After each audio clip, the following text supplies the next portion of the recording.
90 દિવસ નહેર બંધ રાખવાના સિંચાઈ વિભાગના નિર્ણયની સામે દક્ષિણ ગુજરાતના ખેડૂતો આકરા પાણીએ છે। સુરત જિલ્લાના ઓલપાડમાં ખેડૂતોની બેઠક મળી, જેમાં તમામે એક સૂરે કહ્યું, જો 90 દિવસ નહેર બંધ કરવાનો નિર્ણય પરત નહીં લેવાય તો આવનારા દિવસોમાં સિંચાઈ વિભાગનો ઘેરાવ કરશે।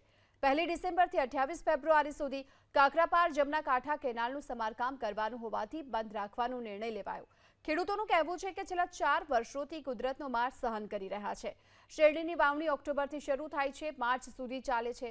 ડાંગરની રોપણી પણ જાન્યુઆરીથી શરૂ થાય છે અને એવામાં કેનાલ બંધ રખાશે તો નુકસાની થશે।